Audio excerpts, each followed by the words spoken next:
a new respect. So here are two realms that we could respect now, which we may not have been respecting already. First, we could respect the systems which have influenced our experiences. Second, we could respect all of our experiences which we have been rejecting, even those that we've been rejecting. Perhaps even some experiences that we've been rejecting so completely that we might be totally ignorant of them. We don't even know that we've had that experience. We've never consciously come to a point of recognition and awareness about certain things. Just as a person who goes around during the day may not be aware of their face or their hair or their eyeliner. They may lose track of their glasses on their head. Where are my glasses? I don't know. I can't find them anywhere. Just as people may be ignorant of certain experiences, people may be ignorant of something like where their glasses are when their eyeglasses are actually on their head. So people can have experiences without having recognition that they've even had those experiences.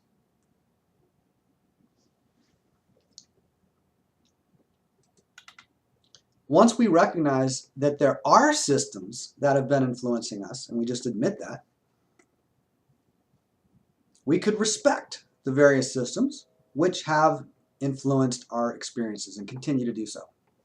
We can begin to notice the extent of their influence. Not to reject them, not to make idealistic comments about how they should be or how they should have been or how they should be in the future. None of that. Just notice, with respect, the extent of their influence ongoingly. Historically, currently, and as time goes on, I can continue to respect the ongoing influence of systems designed to produce social influence. So have you ever noticed people investing huge amount of time and energy into ferociously competing with each other over which idealism is ideal, most ideal, glorifying one ideal and condemning all the rest? It can be exhausting just to witness that ferocious competition of arguing, glorifying, condemning. What if we respect all systematic programming of idealism as fundamentally similar? It's all systematic programming of idealism. What if we respect the programming of a variety of ideals? There's more than one, right? So we can respect that there are more than one ideals being programmed at different times in different places, etc. The diversity of conflicting idealisms can lead to masses of people polarizing into opposing concentrations of fanaticism. This group against that group, and they tug and they war and they, whatever. These opposing factions of idealism may erupt into animosity, rivalries, feuds, and wars. So let's now speak about respecting condemnation. All of those behaviors correspond to the experience of feeling threatened, as in insecure or afraid. Of all the experiences that are systematically repressed and condemned, the condemnation of fear may be the most common. Of course, condemning itself is a frightened behavior already, to condemn it all. The condemning of condemnation is the logical extreme of irony and hypocrisy. Respecting the full range of emotions. We can categorize human emotions into two basic groups: emotions of attraction and emotions of repulsion. Further, we can consider a spectrum of inward and outward variations, like emotions of withdrawing or retreating, as distinct from combative emotions of aggressively repelling somebody and pushing them away. These fight or flight responses are both frightened reactions. One is an outward and active activity of fear, and one is a passive and withdrawing activity. There is actual action, but the action is to distance oneself from actions that are ongoing, like to decrease the momentum. Hit the brakes or take the foot off the gas pedal, back up, let things slow down, hold on, calm down, slow down, back up, as distinct from aggressively moving forward to push something away, which still could be out of fear. I'm not talking about like predatory activity. That's not for fear, that's for hunger. But where there's competition, like between two mountain goats, and they run at each other and lock their horns and they fight. Well, we can say that there's a fear there. They're defending their territory and they're afraid of the other mountain goat coming into their territory. They want to maintain the boundary. So among the emotions of attraction, there are moderate emotions that are receptive or inviting. That would be emotions like gratitude, delight, and enthusiasm. But there are also more assertive or aggressive emotions of attraction, like inspiration, lust, or greed. Okay, those are emotions of attraction that are more extreme than something like joy, contentment, happiness, gratitude. Very grateful. Okay.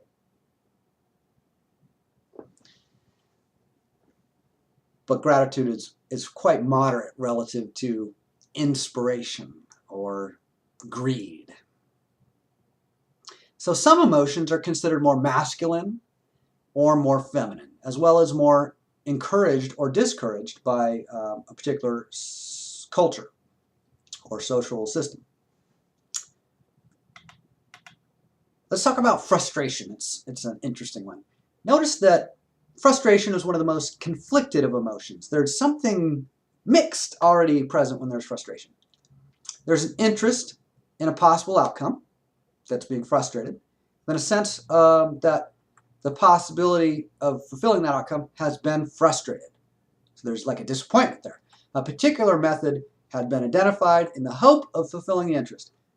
However, after investing energy into that method, the results have not been fulfilling but disappointing. There's an interest, a hope in a method, an identifying of a method, then a hope in the method, then an investment into that method, and then a disappointment. But all of that is not enough for frustration. There is more to frustration. Frustration is not mere disappointment. In the case of mere disappointment, there may still be a sense of calm and curiosity. I'm disappointed. This is not fulfilling my interests. If the initial interest is still a priority, then if there's mere disappointment, there'll be calm and still an interest or enthusiasm and curiosity, and that will result in the exploring of other methods besides the method that was disappointing. What was disappointing? The method. Frustration implies not only disappointment, but also fear.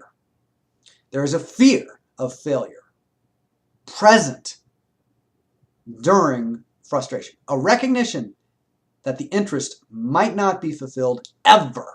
That's different. That's not disappointment.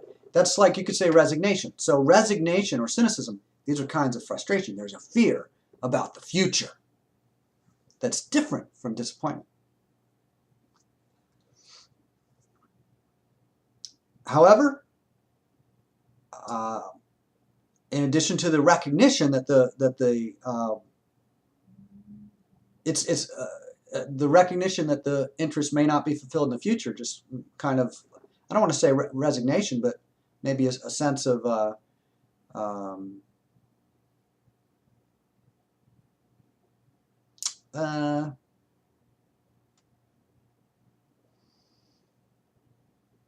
I guess you could say that's just a really significant disappointment, not just in a disappointment in a particular method, but kind of an acceptance that the methods that I'm aware of may not fulfill my interest. And in fact, my interest might not be fulfilled.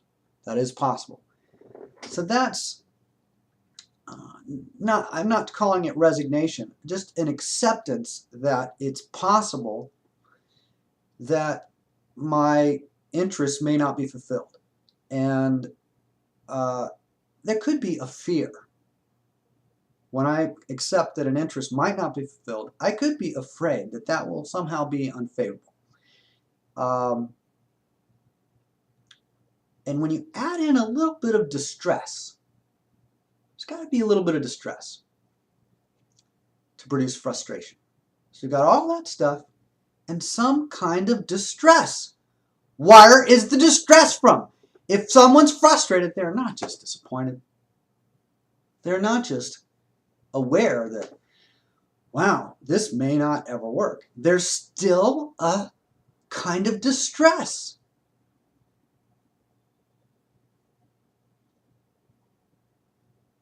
There's still some kind of disturbance. There's something more complex in the background. That distress is the conflict of being afraid and disappointed. Afraid and disappointed. Afraid about the future and disappointed about a particular set of methods. But also being afraid to admit to being afraid and disappointed. I'm disappointed in the methods I've used. I'm afraid that I might not fulfill ever a particular interest. Neither of those are frustration yet. And I'm afraid to admit that I'm afraid about the future and that I've been disappointed. That's frustration. When someone is frustrated, they may say things like, I wish this was working, but clearly it is not, and yet it really should. There's a kind of desperation there, and even an element of rage or anger. Yet it should.